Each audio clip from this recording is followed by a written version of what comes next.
post-war English and German relationship, and does English and German power within the EU make it more or less likely that the EU will become a dominant global power, or the global hyperpower on the grand chessboard of international relations? Well, let's quickly have a little bit of history.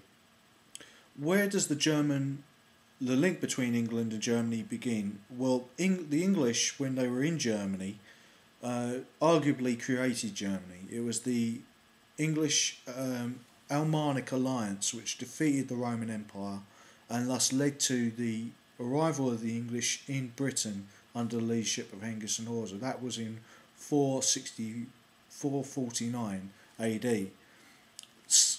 Up until 1066, there was a strong link between England and Germany, and then the Germans backed the Normans, the German Emperor backed the Normans because of their link with the Roman Catholic Church, whereas the English were Orthodox. And so this led to the dissolution of the relationship between English and Germans. To fast forward several centuries and millennia, we then come to the First and Second World Wars, which were terrible wars, but were sparked through imperial rivalries. In the case of the First World War, between Germany and expansionist Germany and the global hyperpower of the British Empire, which had a quarter of the world's service and over half of the world's population.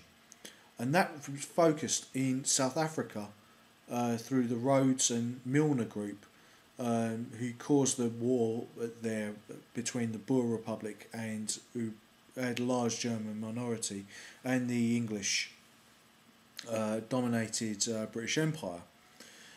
Now, after the cause of the Second World War is arguably because of Hitler's actions, and also because of the English and American policy of wanting to deindustrialise Germany. They clearly stated this in their own manifestos about the war and their own war aims. This was why the Germans fought so hard during the Second World War, and the war was prolonged overly needed time.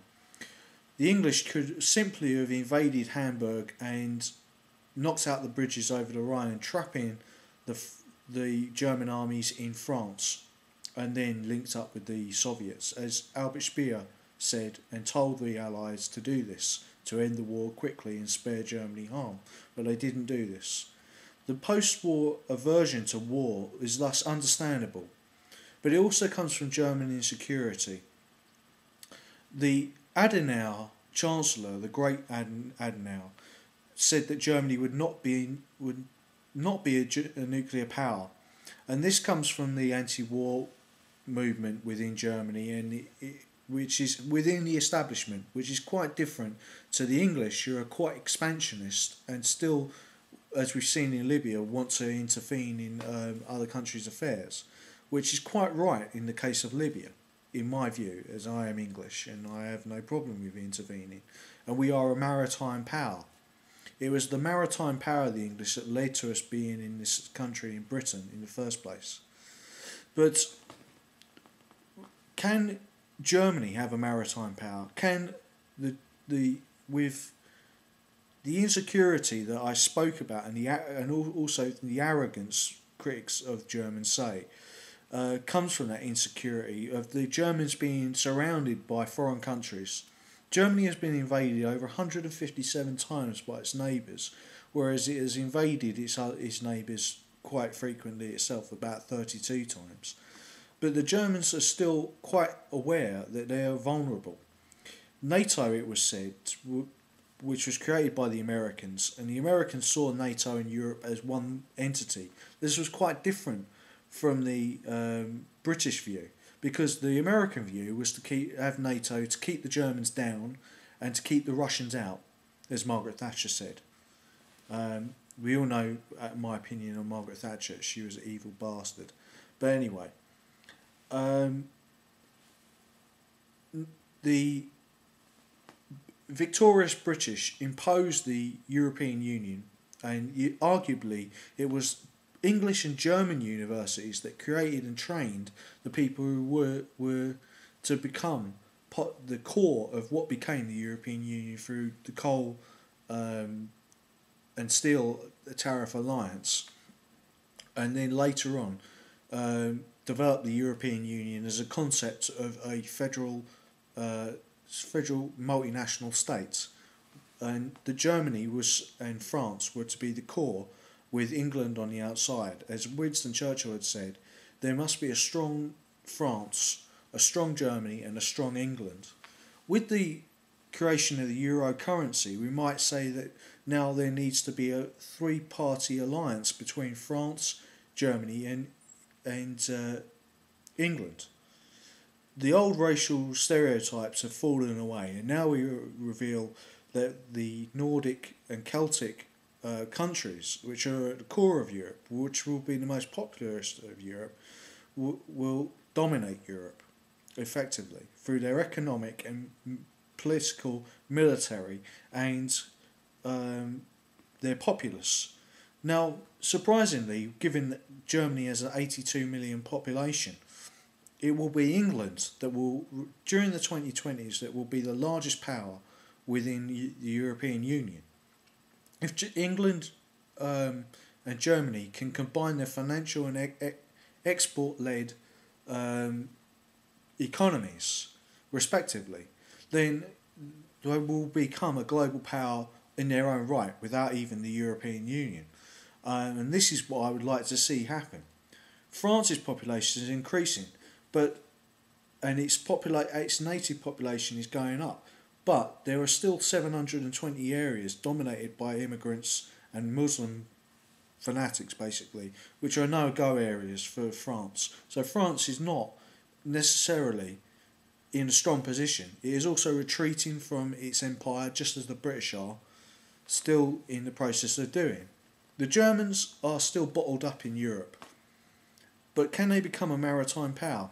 I believe that their insecurity about their relations with the rest of Europe needs to be solved by them becoming a maritime power, along in alliance with the English and French.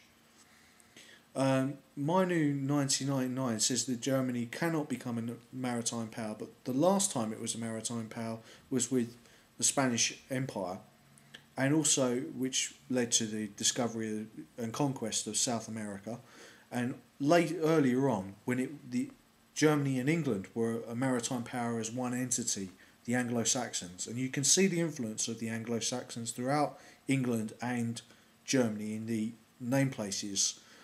Saxony-Anhalt, Lower Saxony, East Saxony.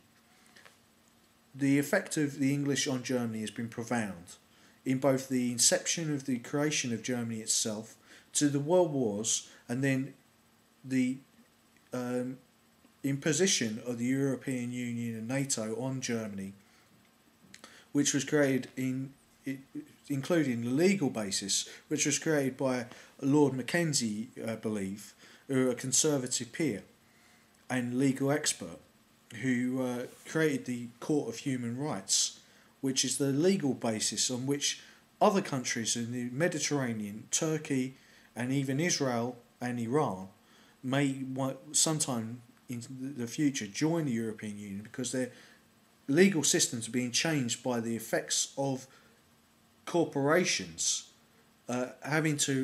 which are mainly based in the United States, having to adhere to European laws, and thus this is changing the whole relationship of trade, diplomacy, and simply the weight of the European Union in terms of power makes it a global hyperpower on the world grand chessboard, as Zbigniew Brzezinski called it.